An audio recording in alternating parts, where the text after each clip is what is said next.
السلام علیکم. I am Bakhtawar Usman and you are watching سچی حکایات. سچا ہے میرا مالک جس کے قبضہ و قدرت میں میری جان ہے، وہ پروردگار جو بے حساب مخلوقات کا مالک ہے اور سب سے بہتر تدبیر کرنے والا ہے. مختار بن عبیدہ ثقفی نے، جو اپنے دل میں اہل بیت اطہار کی بہت محبت رکھتا تھا، خون حسین رضی اللہ تعالی عنہ کا بدلہ لینے کے لیے علم بلند کیا اور اپنے آپ کو حضرت محمد بن حنفیہ کا خلیفہ ظاہر کر کے کہا کہ انہوں نے مجھے حکم دیا ہے کہ میں خون حسین کا بدلہ لوں، اس لیے لوگوں میرا ساتھ دو. لوگوں نے اس پر اعتماد نہ کیا اور حضرت محمد بن حنفیہ سے اس کی تصدیق کی، تو اگرچہ وہ مختار کو اچھا تو نہیں سمجھتے تھے، مگر انہوں نے فرمایا کہ بلا شبہ ہم پر خون حسین کا بدلہ لینا واجب ہے.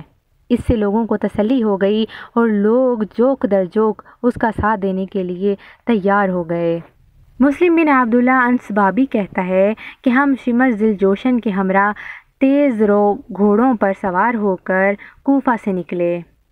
مختار کے غلام ضربی نے ہمارا تعاقب کیا. ہم نے بڑی تیزی سے اپنے گھوڑے دوڑائے، لیکن ضربی نے ہمیں آ لیا اور شمر پر حملہ آور ہو گیا. شمر اس کے حملے کو روکتا رہا. آخر شمر نے ایک ایسا وار کیا کہ اس کی کمر توڑ دی. جب مختار کو معلوم ہوا تو اس نے کہا کہ اگر یہ مجھ سے مشورہ کرتا تو میں اس کو اس طرح شمر پر حملہ کرنے کا حکم نہ دیتا. شمر وہاں سے چل کر کوفہ اور بصرہ کے درمیان دریا کے کنارے پر واقع ایک گاؤں کلتانیہ میں پہنچا اور ایک دیہاتی مزدور کو بلا کر اس کو مار پیٹ کر مجبور کیا کہ میرا یہ خط مصعب بن زبیر تک پہنچا دو. اس خط پر پتہ لکھا ہوا تھا، شمر ذی الجوشن کی طرف سے امیر مصعب بن زبیر کے نام. وہ مزدور اس خط کو لے کر روانہ ہوا. راستے میں ایک بڑا گاؤں آباد تھا. اس میں پہنچ کر وہ مزدور اپنے ایک جاننے والے مزدور دوست سے ملا اور اس سے شمر کی سختی اور زیادتی کی شکایت کرنے لگا. اتفاق سے اسی گاؤں میں مختار کے محافظ دستے کا رئیس ابو عمرہ چند سپاہیوں کے ساتھ جنگی چوکی قائم کرنے کے لیے وہاں پر آیا ہوا تھا. عین اس وقت جب کہ وہ دونوں مزدور باتیں کر رہے تھے، مختار کا ایک سپاہی عبد الرحمن بن عبید وہاں سے گزرا. اس نے اس مزدور کے ہاتھ میں شمر کا وہ خط دیکھا جس پر پتہ لکھا ہوا تھا. مزدور سے پوچھا کہ شمر کہاں ہے؟ مزدور نے بتایا.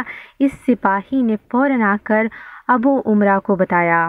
یہ اسی وقت اپنے سپاہیوں کے ساتھ اس کی طرف چلے.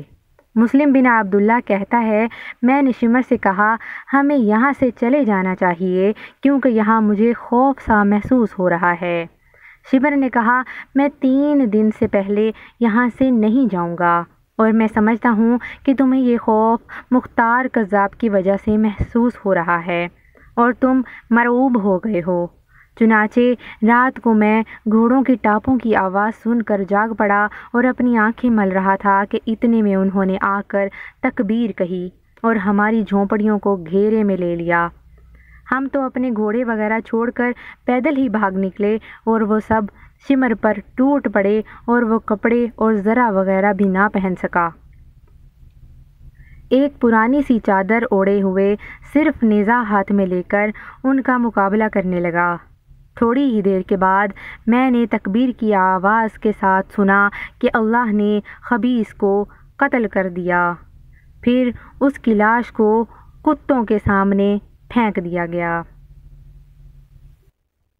اللہ پاک سے دعا ہے کہ وہ ہمیں عشق اہل بیت عطا فرمائے اور پیارے آقا محمد مصطفیٰ احمد مجتبیٰ صلی اللہ علیہ وآلہ وسلم کے محبوب امتیوں میں سدا شامل رکھے.